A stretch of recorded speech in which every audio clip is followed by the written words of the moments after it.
Open up to 1 Samuel chapter 17. 1 Samuel chapter 17. Lord willing, we will finish up this chapter here this evening. We'll get Goliath all the way dead tonight. We've gotten it. He's made his announcement and such, but we'll go all the way here this evening. David is in the Valley of Elah. He went on orders from his father, Jesse, who lived in Bethlehem, and he has come to check on his brothers who are serving in the army of Saul. We will talk a little bit more about the geography in just a few moments, but you see here, this map here, you have the larger map and then the inset. You have the Valley of Elah runs east-west through the center of Israel. On this end, it's not on the map, you would have Bethlehem, and on this side, you see, you have Gath. So you have kind of a corridor that runs right down the Elah Valley. That will play into what we will be looking at just a little bit later. But upon David's arrival to check on his brothers, you remember he brought some parched corn and cheeses and such to give to his brothers and their captain. Upon arrival, he heard Goliath of Gath cry from the Philistine side of the valley in verses 8 and 9. David takes issue with this pagan, defying the armies of the living God, and he asks, what will be done for the man who defeats Goliath? Well, they're telling him what will be done, and Eliab, David's oldest brother, overhears David's questions, and he accuses him of irresponsibility, pride, wickedness, and coming down just to see the battle. Again, kind of accusing him of being an ambulance chaser. Hey, you just came to see the sights. What's wrong with you? Well, David he's not dissuaded by his brother's faithlessness or his snide remarks, and he volunteers to go out and answer Goliath's challenge in verse 32. He is brought before Saul. Saul hears of David's bravery. They meet up there in Saul's camp. Saul, again, he should have been the one to go out, shouldn't he? He's head and shoulders above everybody else.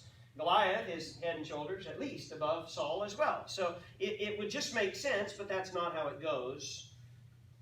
Rather, he explained to David why he shouldn't attempt this. Not only did Saul not go, but he tried to dissuade David in verse 33. And Saul said to David, thou art not able to go against this Philistine to fight with him, for thou art but a youth, he a man of war from his youth.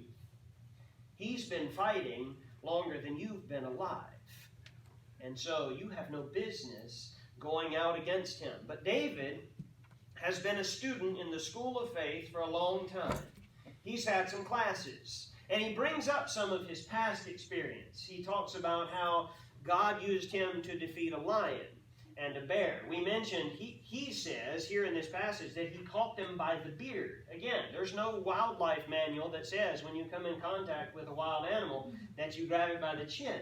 Okay? But he did. Again, he was a shepherd, so it would make sense. Probably the bear or the lion had one of his sheep in its mouth. And so David, putting his sheep at the highest priority, pries the thing's mouth open, and then by the power of God, kills it.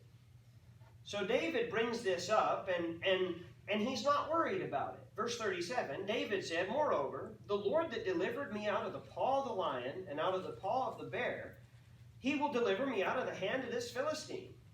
And Saul said unto David, go, and the Lord be with thee. But Saul made one suggestion to David as he prepared to go out to battle in verse 38. And Saul armed David with his armor, and he put on an helmet of brass upon his head, and also he armed him with a coat of mail. So a lot of weight that David's not used to wearing. And David tried it, but it says that he tried to go and it didn't work. And so David set aside Saul's armor. He set aside what would traditionally be wanted if you were going into single combat with somebody who was fully two of you, but probably more like 3 or 4 of you.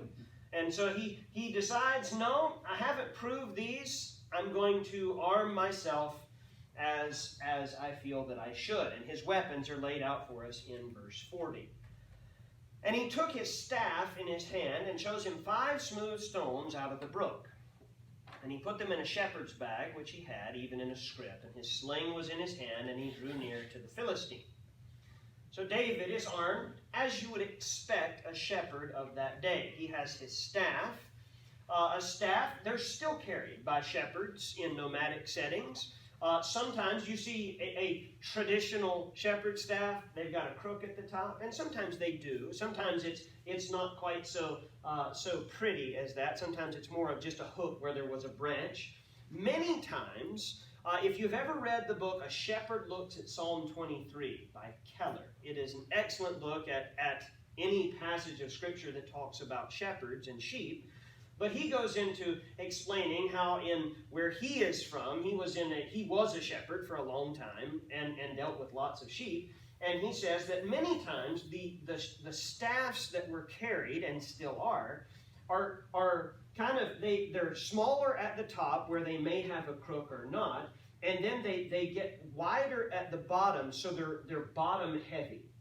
And the shepherds who carry these staffs get very, very good at throwing them, to the point where when they get together, they'll almost have competitions of who can throw them the most accurately. And they're deadly accurate, even at considerable distances.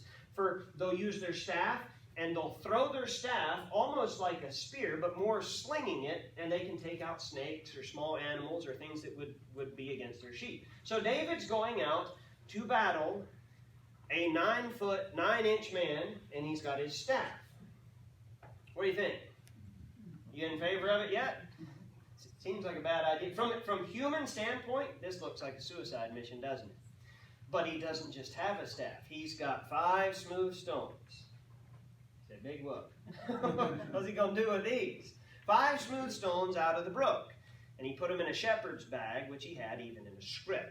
Now, why 5?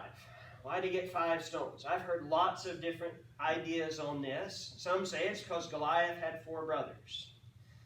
Well, if you look at 2 Samuel chapter 21, verse 15, you can look over there, and there's an account of David after he was king and when he was considerably older. Much time, decades had passed. And David and his men did go, and they fought against some descendants of Anak, who was Goliath's ancestor. One of the hallmarks of being a child of Anak, you remember what it was? 6 fingers on each hand, 6 toes on each foot. So kind of an interesting breed, certainly. And they're also massive. And you can read about that. It may be. I don't think so. I don't think David probably knew who Goliath's family tree was made of. Okay? I think that may be drawing it a bit. I've heard compelling cases, but I would tend to doubt it. Some attribute it to a lack of faith. They say he's arming himself with 5 stones so that if he misses the first 4 times, maybe on the 5th, he'll just eke it out. Again, I doubt it. I think David was going out in full faith. My theory is painfully simple. I think that David was getting ready to fight the Philistine champion in front of the Philistine army. And so he took a few stones, because we know, and we will even see in this fight, Goliath has a guy who bears a shield in front of him. Maybe David was just he says, look, I'm gonna have a couple extra. I'm gonna take Goliath out, but I don't know what they're gonna do after that. What if some brave souls out of the Philistine army try to rush? I'm gonna be ready. I don't know that, it doesn't say, but that's kind of my attempt at why he may have taken 5 stones. Now, when we think stones, we think perhaps kind of pebbles. That was not what they were slinging, usually. Think bigger stones. Think golf balls, not marbles. And sometimes bigger. Sometimes up to the size of a tennis ball. And they were smooth stones, so they're rounded off, so they're aerodynamic, and they fit in the sling. And David goes out, and he's got 5 smooth stones in his shepherd's bag, which would usually be worn around you, sometimes around your waist, sometimes on a shoulder strap. And he's got his sling, which is why the stones matter. So he takes his sling and his 5 stones. The sling was an occupationally lethal weapon in the hands of an experienced man. The men who did a sling were good at it. If you remember when we went through Judges, in Judges 20, verse 16, We talked about the men in the tribe of Benjamin who were excellent slingsmen. It says that everyone could sling stones of a hairbreadth and not miss. So it wasn't just kind of luck of the draw. When my parents went to Israel, they came back and they brought me and my brother both slings like David had. And so I went outside and I was getting rocks with this thing and I would spin them around. And I can narrow it down to about a 45-degree angle that I'm going to hit. Maybe a 90-degree angle would be more accurate. I'm not good with one. Sometimes you let it go and the rock hits right in front of you, and sometimes it hits behind you if you're not careful. They're kind of unwieldy to somebody who doesn't know what they're doing. But in the hands of someone who's spent an awful lot of time practicing, he would have been really, really good. They could sling at a hairbreadth. And you say, well, how far away was the hair? Many yards. Okay? They were a long way off, and they could split hairs, quite literally, with a rock the size of a golf ball that was moving at incredible speeds. So David goes out there, and maybe you feel a little bit better about it. You think, well, he's got his staff, and he's got some rocks and a sling, and he's got a giant who's wearing, you remember, like close to 200 pounds of armor? He's the original tank, and David's going against him with sticks and stones. But armed with these, he drew near, verse 40, he drew near to the Philistine. We do know that it's going to be okay, because David's dependence wasn't in his staff, was it? It wasn't in the 5 smooth stones. It wasn't in his sling. He's going out there, according to verse 37, David said, moreover, the Lord that delivered me out of the paw of the lion and out of the paw of the bear, he will deliver me out of the hand of this Philistine. He's not worried about this. He knows, and we'll look at this verse a little bit later. You remember what Jonathan said a few chapters ago? The Lord is not bound to save with many or with few. And God is not bound with what he's going to use in the hand of David. But we come to the battle. Verse 41. And the Philistine came on and drew near unto David, and the man that bare the shield went before him. Now, this would be the Philistine. This is from the north position here. We're in this picture, we're standing here as though we're standing with the armies of Israel, and we're looking across. So very likely, somewhere in this picture is where this happened. Somewhere in that big flat plain, they draw together. There's a little brook that still runs through there. And can you guess what a big item that gets taken out of Israel is, particularly from the Elah Valley? Stones. So do you know what the government of Israel does? They back up with trucks of stones and fill that thing so that tourists can take stones away. When my parents were there, they said, oh yeah, it's a racket.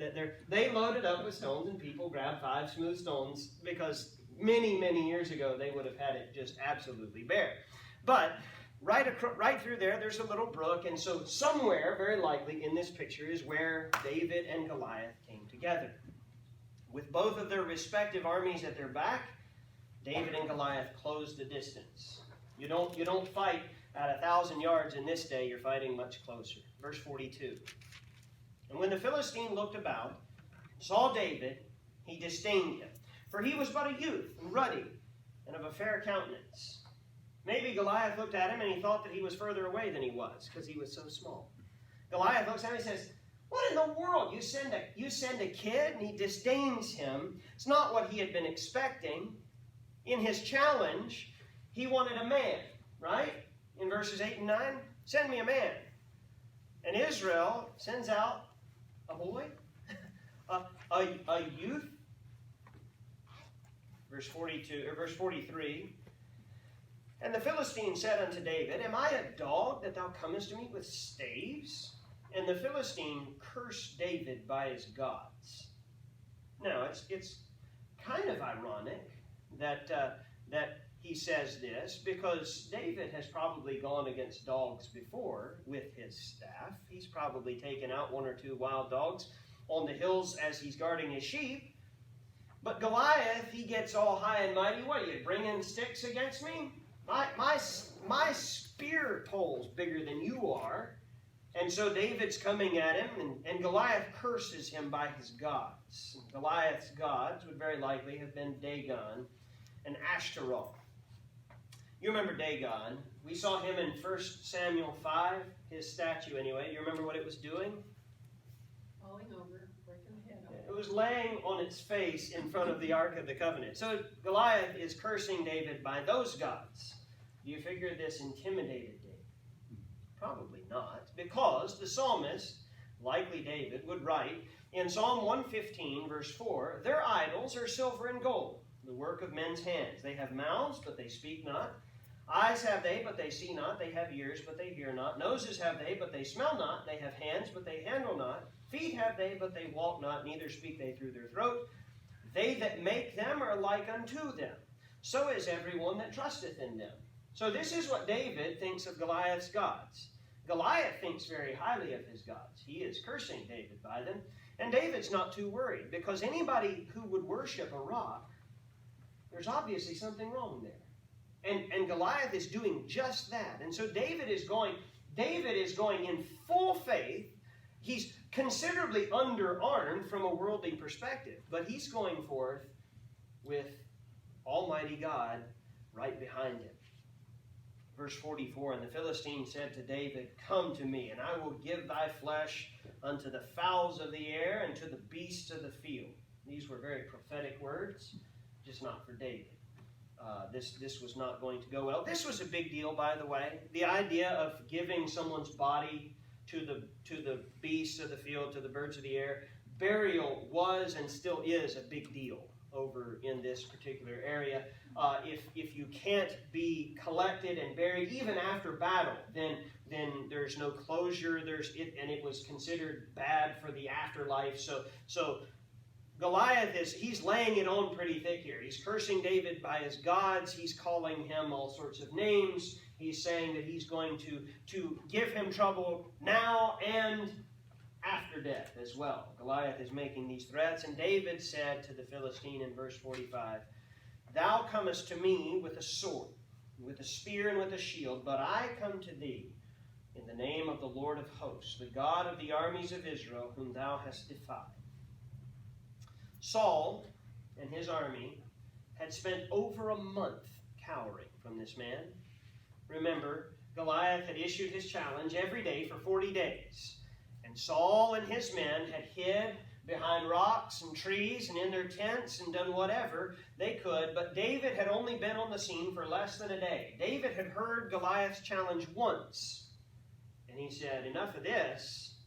Enough of this. He stepped out by faith. Maybe David was thinking of Deuteronomy 20, verse 1. Deuteronomy 20, verse 1 says, this would be the law of Moses, right? Deuteronomy. This is the law of Moses. It says, "When thou goest out to battle against thine enemies, and seest horses and chariots, and a people more than thou, be not afraid of them, for the Lord thy God is with thee.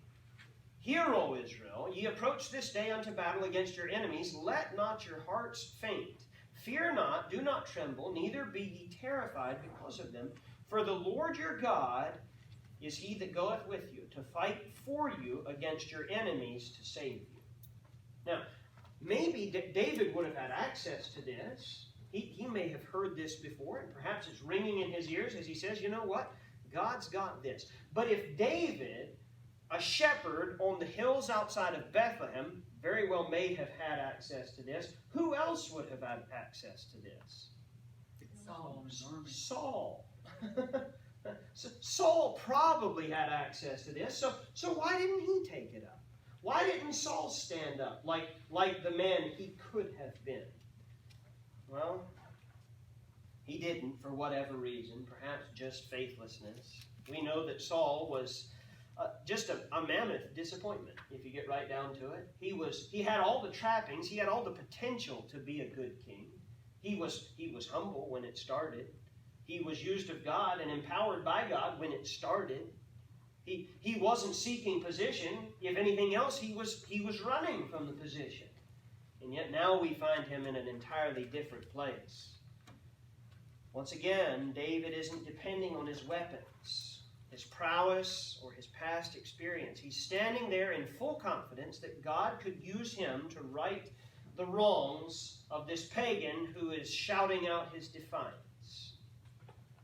Verse 46, David continues, "This day will the Lord deliver thee into mine hand, and I will smite thee, and take thine head from thee, and I will give the carcasses of the host of the Philistines this day unto the fowls of the air, and to the wild beasts of the earth, that all the earth may know that there is a God in Israel."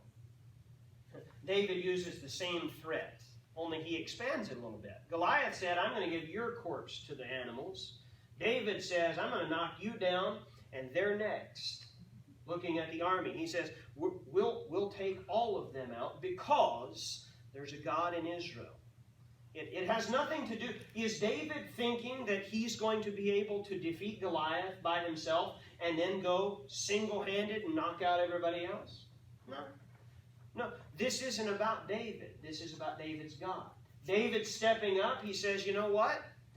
If God can do this, then God can do the next thing too. God's not bound, as we've already discussed.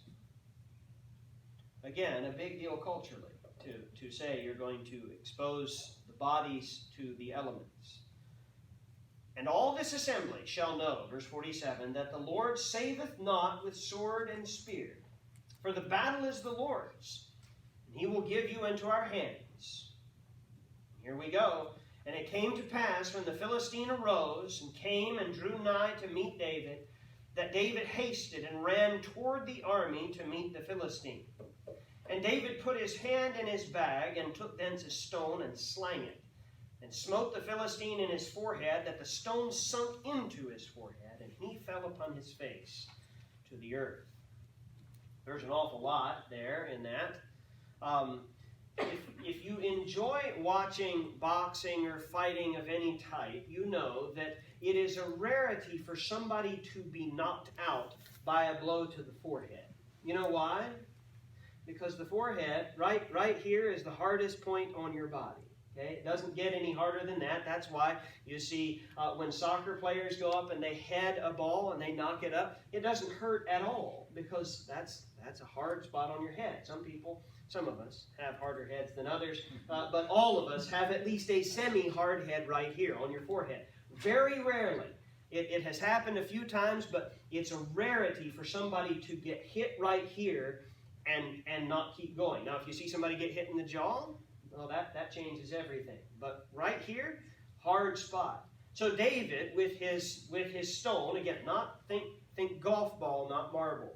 He slings this stone. It's moving fast, and it hits Goliath, and it doesn't bounce off. Now, I don't think I've ever seen a movie where they tried to dramatize this where they did it right. They always have the stone bounce off, and Goliath, he makes some big...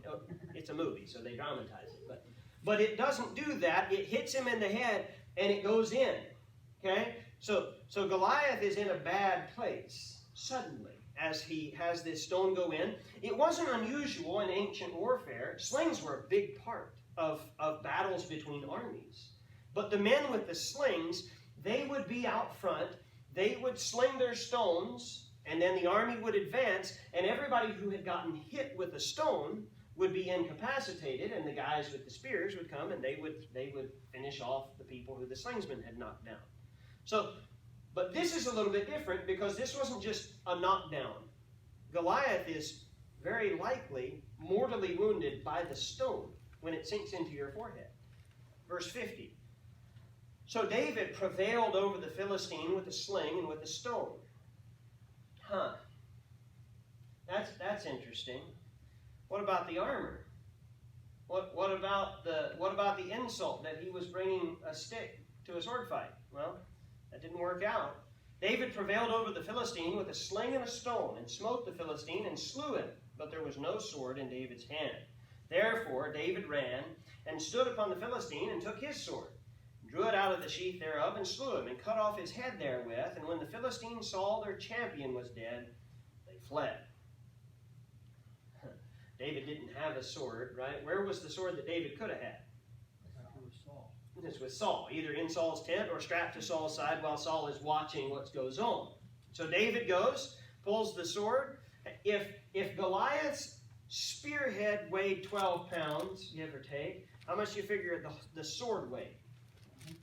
A lot. Okay? So David picks up the sword, and David is a youth.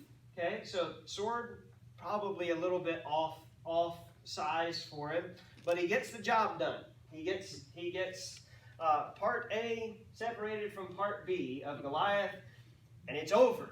And we come to the aftermath of what happened right after that, because a lot happened. We often, he defeated the giant and that was it. But that's not it. There was more. Verse 52. And the men of Israel and of Judah, again, probably indicating that 1 Samuel was written after the division of the kingdom under Solomon's son, arose and shouted, and pursued the Philistines until thou come to the valley, to the gates of Ekron. Wounded of the Philistine fell down by the way of Sharim, even unto Gath and unto Ekron. So, Goliath is dead, and the Philistines turn, and they're going to run west. Okay? The Philistines, again, here's the Philistines. They're on the south side of the Valley of Elah. So they turn and they run down the side of the Valley of Elah. They're headed back home because Philistia is on the coast. So that's where they're headed. It's interesting, though, they didn't fulfill the terms of the challenge, did they? What was supposed to happen? If I beat him, you'll be our servants. If he kills me, we'll be your servants, right? Well, that's not how it works. They changed the rules after they lost the fight. Why do you figure they allowed Goliath to make such big statements? No chance of us losing. Have you seen the little people there in the Israelite army? There's no way we'll lose. Let's bet it all on the big guy. And they did, and they lost. And now they've changed and they're running. This would be a little bit of what their flight would have looked like. They're headed west towards Gath. Again, remember, Bethlehem is on the east side. Gath is on the west side. They're running west. If you keep going this direction, eventually you'll hit Gath. If you keep going, even beyond that, you'll go through Philistia and out into the Mediterranean. So this is the direction that we're facing. This is where the Philistines are running and where the Israelites are chasing after them. They're headed down this. Their flight is going, again, running from east to west. Sharim is part of Judah. It's a city in the territory of Judah. Gath and Ekron are both Philistine cities. And you see they're both here on the map on the inset. Ekron to the north, Gath down here in the south. And the children of Israel returned from chasing after the Philistines, and they spoiled their tents. You've heard the old saying, to the victor go the spoils. And that's exactly what's going on. They killed the Philistines from Sharim all the way home. So from the Valley of Elah all the way back into Philistia, there's a path of dead Philistines. And laying in the Valley of Elah is the body of their champion. Verse 54. And David took the head of the Philistine and brought it to Jerusalem. But he put his armor in his tent. Now, read that verse again to yourself and tell me what's strange about it. I missed it when I read it first. Armor. Where did he get his armor from? Where did he get his armor? Probably Goliath's armor. What else is different in that verse? He went to Jerusalem. What's unique about that? Jerusalem doesn't exist at this point, does it? It's called Jebus. Because why? Can you guess who lived in Jebus? Jebusites. The Jebusites. If you look over here, you see, right here is Jerusalem. Now, Jerusalem became the capital city of Israel under which king? David. But Jebus, that would have been what the city is called. Why would David take the severed head of the Philistine champion and drop it off at a city inhabited by enemies of Israel? To warn him? Yeah. Would you step out of line? Do you figure in Jerusalem they knew anything about the 9'9" warrior in Gath? very likely. So when his head got delivered to them, it probably would have kind of been a wake-up call, to put it mildly, to the Jebusites who lived there in Jerusalem. But Jerusalem as a city, Jerusalem was named Jerusalem under David, but he goes to the city here of Jebus, and he drops off the head of Goliath. Now, Goliath's body very well may have been returned to Gath if they allowed the Philistines to come and reclaim their dead, or what was left of them after the animals had finished with it. But his head, at least, stays in Jerusalem. Others have said, well, maybe this was just the suburbs of Jebus. Could have been, but that's not what the Bible says. It says he took it to Jerusalem and dropped it off. But he's going to hold on to it, because don't get too far down on this, because in the next couple verses he's going to have the head in his hand. So he doesn't leave the battle site with Goliath's head and run. I looked up this afternoon, how much does a human head weigh? Anybody have a guess? 10, 12 pounds. How much do you figure Goliath's head weighed? He was, my head's this big. His head probably a little bit bigger. So he didn't immediately leave the battlefield and run with this heavy head over to Jebus and drop it off. He actually does something different. It says, and we'll see it in here in just a moment, but David and Saul are going to be reunited. Verse 55, when David, go forth against the Philistine, he said unto Abner, the captain of the host, Abner, whose son is this youth? And Abner said, as thy soul liveth, O king, I cannot tell. Abner is Saul's cousin. His uncle was Ner. His son was Abner. And Ner and Kish, Saul's father, were brothers. Whose son is this youth? Well, David was one of Saul's armor bearers. But he doesn't ask who is David so much. He says, who is his dad? Whose son is this youth? So he's not looking for David's identity so much as he's looking for David's father's identity. Why would Saul have an interest in David's lineage? Look at verse 25. No, for free tax, no tax. Free taxes. Family. Yeah. Also in verse 25, who have I just given freedom, tax freedom to? Yeah, his daughter. That's a good lesson. Don't promise your kids to sweeten a deal, okay? That's never a good idea. Well, I'll give you my daughter. Yeah, you may not like how that works out. So that's what's going on. Saul says, whose son is this? He's looking, he's interested because he promised he'd give his daughter to whoever killed Goliath, which David has just publicly done. Abner doesn't know, so, verse 56, and the king said, inquire thou whose son the stripling is. Stripling. That sounds like an insult, doesn't it? It's not. It just means a lad or a young man. So he essentially, whose boy is this? Is what he's saying. He's not casting aspersions at David. Verse 57. Here's where David was. And as David returned from the slaughter of the Philistine, Abner took him and brought him before Saul with the head of the Philistine in his hand. So here's the picture. David goes into battle. He kills Goliath. Chops his head off. The Philistines run. They run west. The armies of Israel chase them as well, running to the west, and they kill them. David makes sure everything is as it should be with Goliath. He's holding the head, and the body is still laying there, and so he comes, and he pulls this head along with him.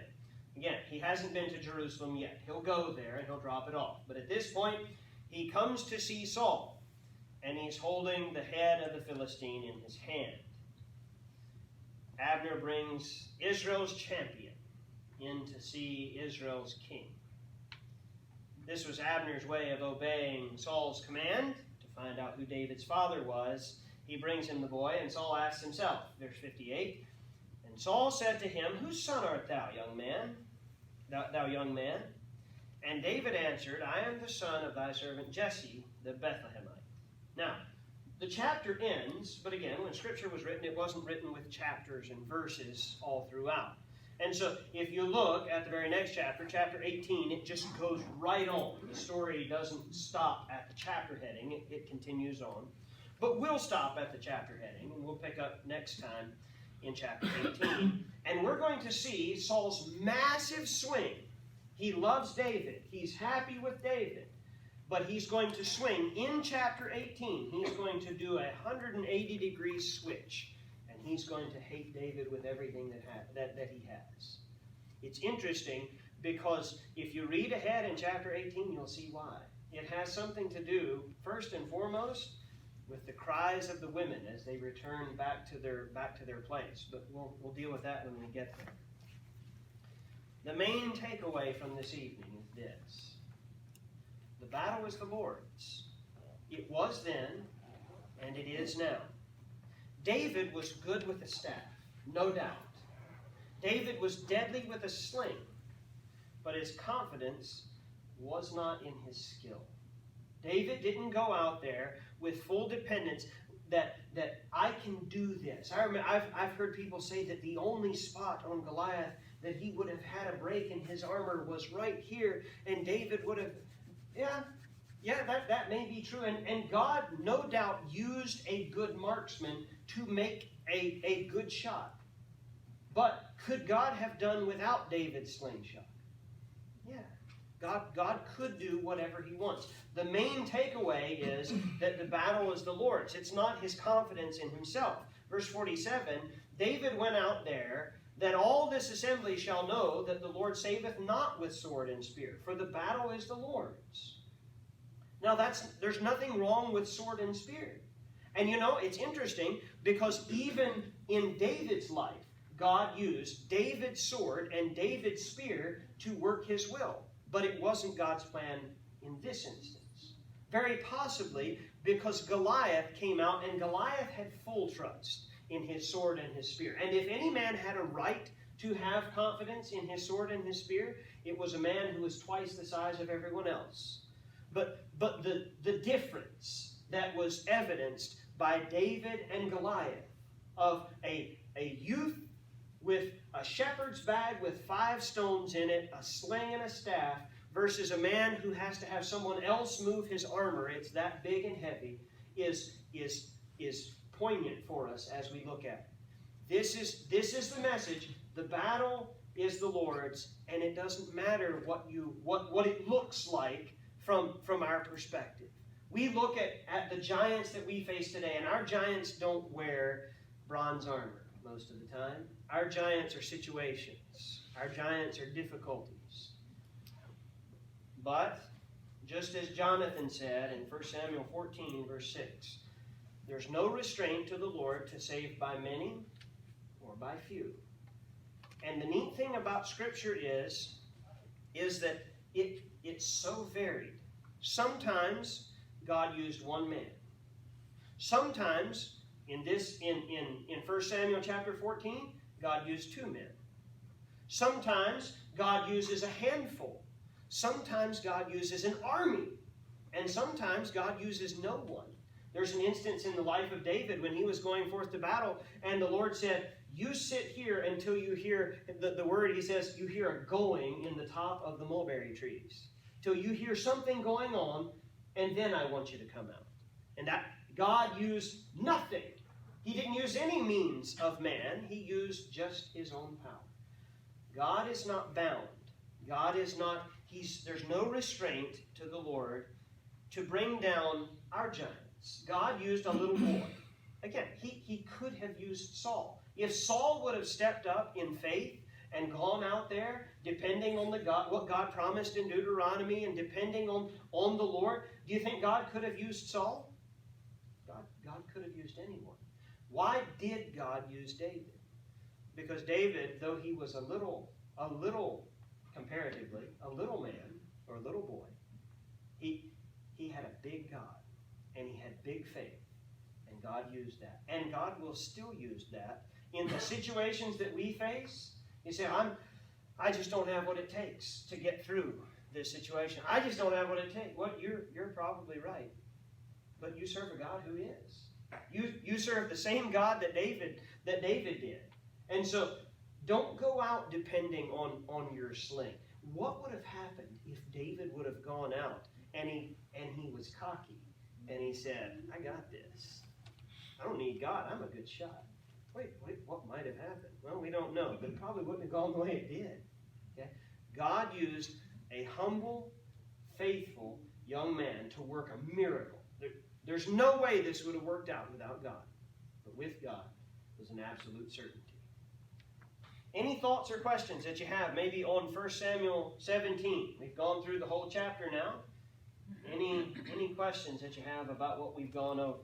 Any thoughts? Why did he want to know David's family?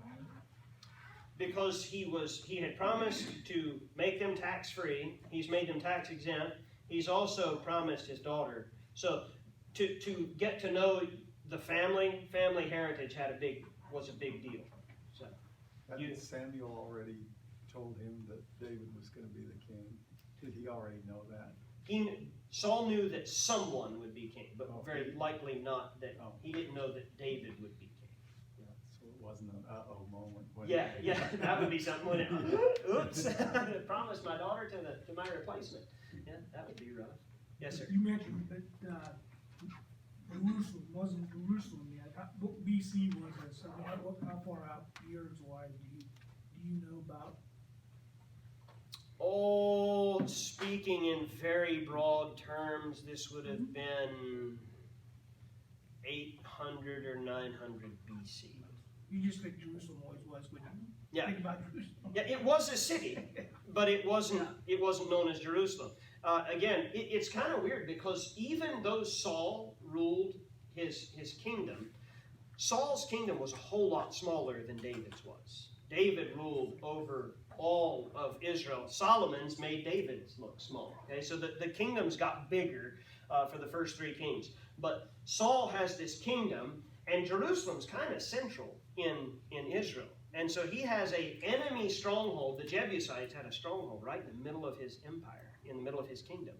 And he wasn't able to dislodge them, but David was. If you remember, it's a fascinating story where David says, I'll make whoever takes the city, whoever strikes the first blow inside of Jerusalem, I'll make him the captain of my guard. And Joab stood up, and Joab crawled through the cistern, through the tunnel that they got their water in, and went into the city and brought it down. And so it became, now we call Jerusalem, along with Bethlehem, we would call it the city of David, because it was his capital. Not the city that it always has been, for sure. Any other questions, thoughts, or comments? Well, then go out this week and face the giants that you face, knowing that the Lord isn't concerned about the size of the weapon in your hand. The Lord is concerned about the size of the faith that you have in Him. Let's bow for word. Our Father in heaven, I pray that you would help us as we go about our business, as we go about our lives, and we face the different things that we do. I pray that we would depend on you fully.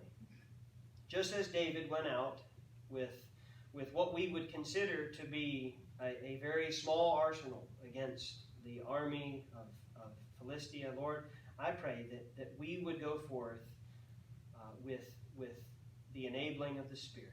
Lord, I pray that we would walk in the Spirit this week, that we would not fulfill the lust of the flesh. I pray that we would put our faith in you when we face the trials and the temptations and the struggles that we very likely will. I pray that we would just continually prove you faithful as we put our faith in you and you come through for us. We love you.